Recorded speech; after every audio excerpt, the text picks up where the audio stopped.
La nuit est calme. Le silence enveloppe la grotte. Et cet homme, seul, en quête de vérité, ne sait pas encore que dans quelques secondes, sa vie et celle de l'humanité va changer à jamais. Soudain, une présence, invisible, mais écrasante. Un être apparaît, puissant, imposant. C'est l'ange chargé de la révélation. Et il lui dit, lisse, une injonction claire, directe. Mais la réponse est tout aussi sincère. Je ne sais pas lire. L'ordre est répété, encore, puis encore, jusqu'à ce que les premières paroles descendent, comme une lumière dans l'obscurité. Un appel à lire, au nom du Seigneur. Un appel à reconnaître celui qui a créé. Un appel à comprendre que le savoir est une porte vers Allah. Mais imagine l'intensité de ce moment. Un homme seul, face à l'invisible.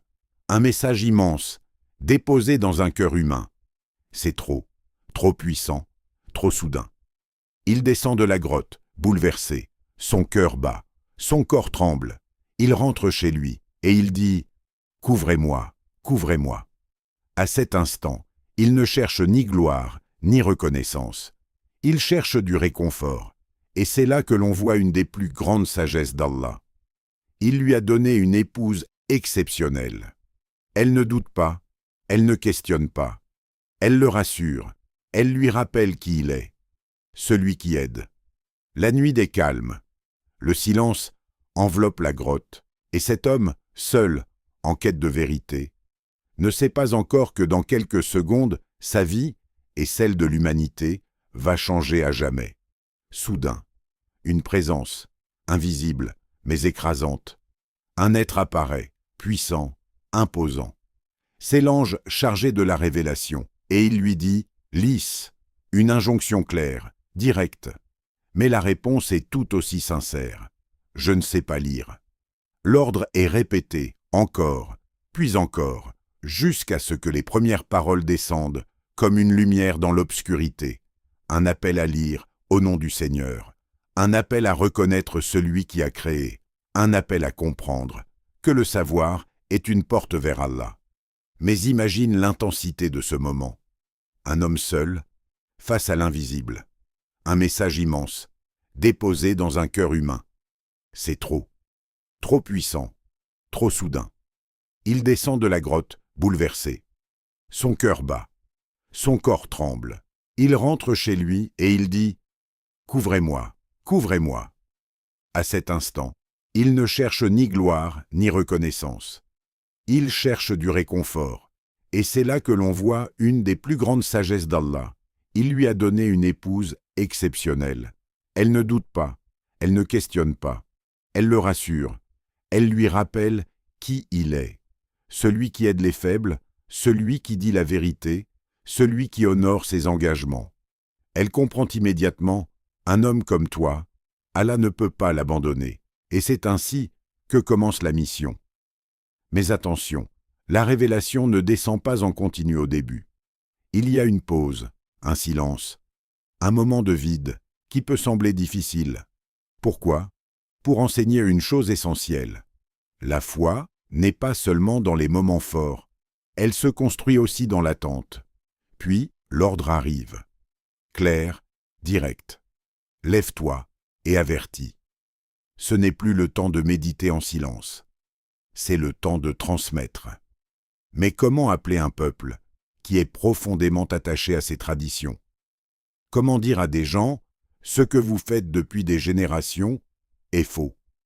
Au début, l'appel est discret, restreint, intime. Il commence par les plus proches, et les premières réponses m'arrivent. Sa femme, son ami proche, quelques cœurs sincères, peu nombreux, mais solides. Puis vient le moment où tout change, l'ordre de rendre le message public. Et là, le rejet commence. Les moqueries, les accusations. On le traite de menteur, de fou, de sorcier. Mais le plus difficile n'est pas les paroles, ce sont les actes. Les persécutions commencent. Certains sont torturés, humiliés, privés de nourriture, privés de dignité. Pourquoi ? Parce qu'ils ont dit une seule phrase. Allah est unique, Rien de plus, rien de moins. Et parmi eux, des exemples bouleversants, des hommes et des femmes qui tiennent bon, malgré la douleur, malgré la pression. Ils refusent de revenir en arrière, car quand la vérité touche le cœur, il devient impossible de revenir à l'obscurité. Mais la situation devient tellement difficile qu'une décision doit être prise. Certains croyants doivent même quitter leur terre. Ils partent vers un endroit inconnu, un exil. Pourquoi? Pour préserver leur foi. Car parfois, rester ferme signifie partir. Mais malgré tout cela, le message ne s'arrête pas, il avance. Lentement, mais sûrement. Car ce message ne dépend pas des hommes, il vient d'Allah. Et ce qu'Allah commence, personne ne peut l'arrêter. Mais ce n'est que le début, car les épreuves les plus dures n'ont pas encore commencé. Il y a des moments dans la vie où tout semble aller contre toi, des moments où les portes se ferment, les soutiens disparaissent, et l'espoir lui-même devient fragile. Et même le prophète, que la paix et le salut d'Allah soient sur lui, n'a pas été épargné par cela. Après des années de prédication, de patience, de souffrance silencieuse, une année arrive, une année différente, une année lourde, une année que l'histoire retiendra comme l'année de la tristesse. Pourquoi? Parce que 2 piliers de sa vie disparaissent, 2 soutiens essentiels, 2 sources de force. D'un côté, son épouse, celle qui l'a soutenue dès le premier jour, celle qui n'a jamais douté, celle qui a été un refuge dans les moments les plus sombres. Elle s'en va, et avec elle, une partie de son réconfort. Et de l'autre côté, son oncle, celui qui le protégeait face à ses ennemis. Même sans partager sa foi, il le défendait. Il s'en va lui aussi. Et là, quelque chose change. Car désormais, le prophète que la paix et le salut d'Allah soient sur lui est exposé. Sans protection, sans soutien humain proche. Imagine ce poids. Continuer à appeler à la vérité, alors que même ton entourage t'abandonne. Mais ce n'est pas tout. Comme si cela ne suffisait pas. Il décide de se rendre dans une autre ville. Taïf. Peut-être que là-bas, les cœurs seront plus ouverts. Peut-être que là-bas, le message sera accepté.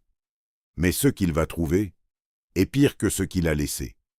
Non seulement ils refusent, mais ils humilient, ils insultent, ils incitent même les enfants à lui jeter des pierres.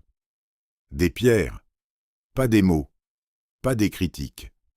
Des pierres, jusqu'à ce que ses pieds saignent, jusqu'à ce que son corps soit blessé, jusqu'à ce qu'il doive fuir. Affaibli, brisé physiquement.